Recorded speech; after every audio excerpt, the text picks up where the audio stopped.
Hello everyone, thanks for your interest in YesWeHack. Today we will speak about how security leaders fight cybercrime with bug bounty. I'm Eileen Neo, the APAC Regional Lead for YesWeHack, and it is my great pleasure to speak with you today. First off, I'd like to introduce YesWeHack. We are a leading global bug bounty and vulnerability disclosure platform. We are running over 400 programs in more than 30 countries across Europe, APAC, and the US for clients ranging from startups, global banks to governmental institutions. We also have a large community of cybersecurity researchers with over 20,000 vetted ones spread across 120 countries. The issues we solve are common to CISOs and their teams. We've learned that over the last 2 decades, security professionals have seen a radical change in the way IT impacts their environment. Cloud APIs, data, IoT, agile methods, shift left, all of these trends are leading to an expansion of the IT attack surface. Basically, every organization is delivering more code at a quicker rate, increasing potential vulnerabilities on their assets. Despite these dramatic changes, the means of auditing and securing IT systems, usually through pen testing, have not changed over the last few decades. As a result, there is a real dilemma between the rapidly evolving IT landscape on one hand and obsolete security tools and methods on the other. Not to forget that this is all in the context of continuously increasing threats and scarcity of skills. So how do we address this? Among a few things, we have Bug Bounty to help us address these security gaps. Bug Bounty provides security teams with the operational agility they need to bridge the gap between modern IT processes and security. What is Bug Bounty? It is an enhanced version of pen testing. There is access to more talent, more time to discover interesting bugs, and only valid findings are rewarded. Organizations reward ethical hackers for the vulnerabilities they report within a controlled environment. There are strict rules on what they can and cannot do, what kind of tests they can run, in which environment, on which scopes, which bugs are prioritized, etc. There is also a clearly defined rewards grid, which defines the bounty amounts according to the severity of each bug reported. Naturally, the more critical the bug is, the higher the reward would be. YesWeHack's Bug Bounty platform connects clients to our community of hunters. This is where you will run your bug bounty programs, invite hunters, and manage your bug reports. There are 2 main types of programs, private ones and public ones. Most clients are doing private bug bounty programs. They work only with selected hunters based on the program requirements. This can be 5, 10, 50, or even 500 invited hunters that you can rotate over time to get a diversity of skill sets. Such programs remain confidential and are not advertised. Then we have public programs where anyone within the hunter community can submit a bug. Private programs are a great place to start with, as we maintain a lot of control over who we work with. An organization may choose to go public if it wants to publicly showcase their commitment to security and if it is very confident of the prospect of working with a large community of hunters.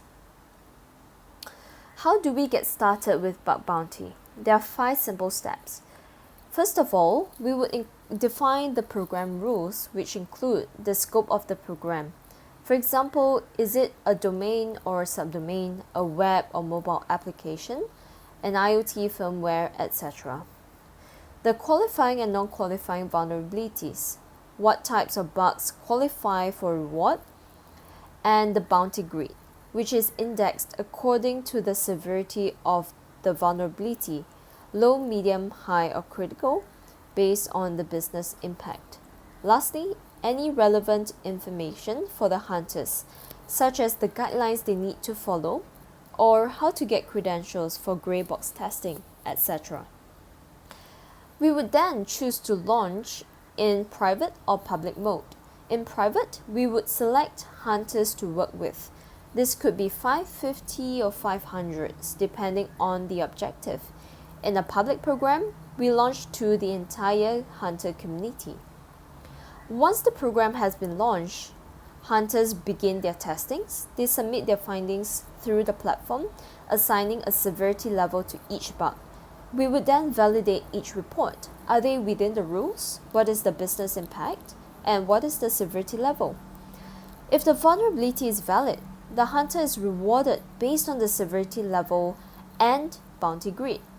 Only the first hunter for a given bug is rewarded.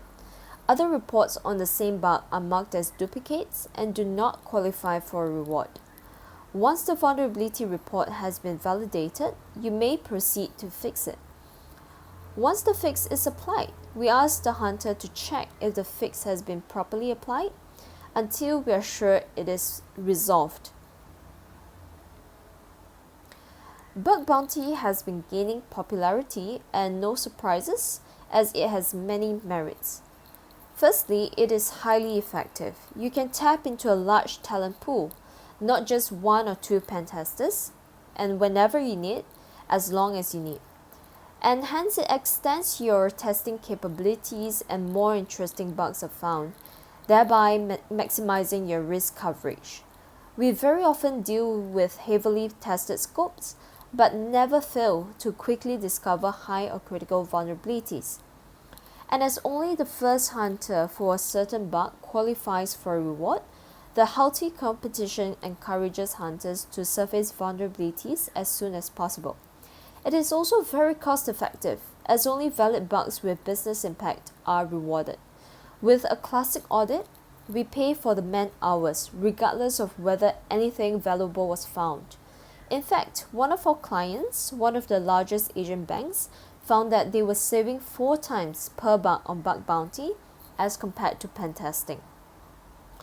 Lastly, bug bounty is built for agility and can launch in any environment: pre, post-production, UAT, black to white box testing. I will be diving deeper into these 3 points about bug bounty's agility in the next few slides. Let's start with flexibility. There is a common misconception that bug bounty is only suitable for very agile companies, but that's not the case.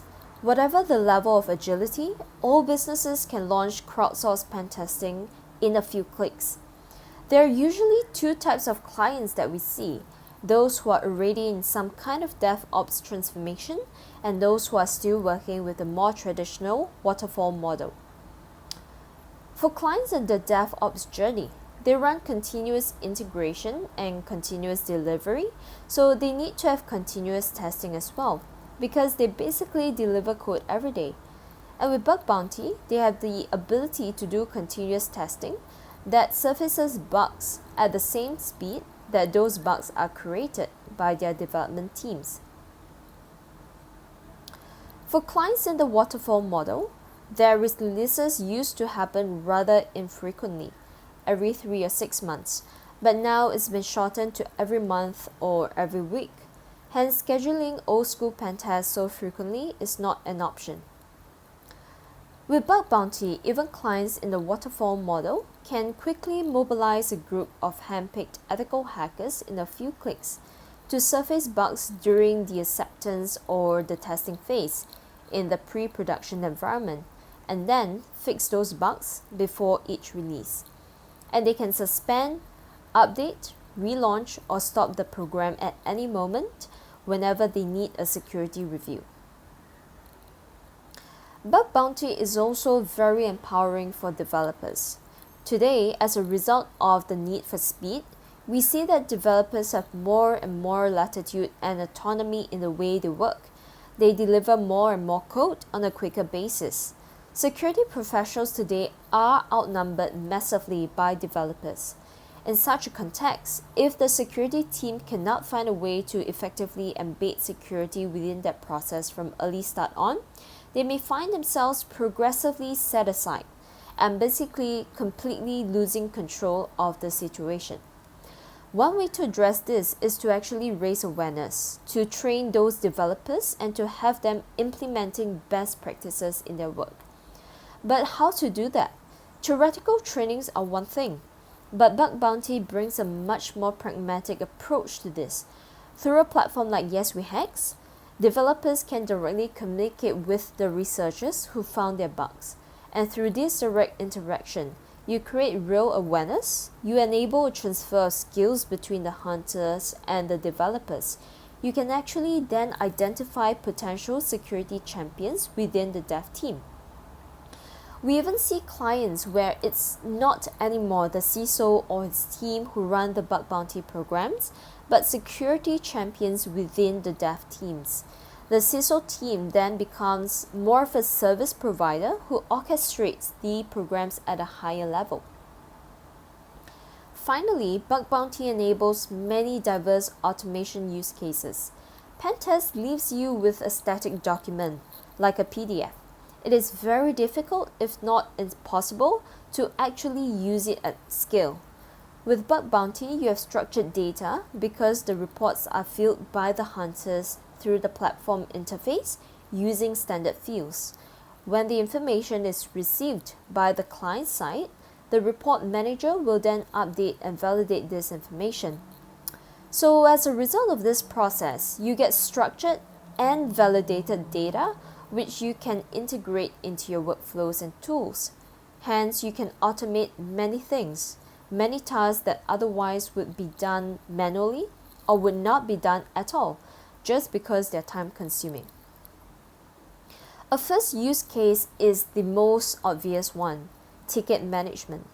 For example, our Jira connector automatically creates tickets and eases the internal management of vulnerabilities and remediations. It also creates transparency and accountability on the IT side. Another use case could be regression testing within your CI or CD pipeline in order to replace the manual work of code reviews for security issues with automated security testing using the data from bug bounty reports, which are then directly pushed into the CI or CD pipeline. As a result of such use cases, many clients start seeing security from a proactive point of view as an enabler instead of being an obstacle. A third use case is virtual patching. As we know, manual patch creation often becomes unfeasible as the number of vulnerabilities grow. That's why our platform enables our clients to easily update and fine-tune their web application firewalls with the vulnerability data generated by our programs and converting this data into virtual patches to maximize their protection system's efficiency. As we've established today, the old security assessment model is no longer effective. Security needs to be an integrative part of internal processes and potentially continuous. Testing once a year while release cycles run on a monthly, weekly, or even daily basis is ineffective and exposes companies to a lot of security risks. When speaking with security leaders, we see that the question among them is no longer whether they will or will not run a bug bounty program, but rather how they will do so and where do they start. And this is where YesWeHack is able to help. Thank you all for watching today, and please feel free to contact us with any questions you have. Have a wonderful day.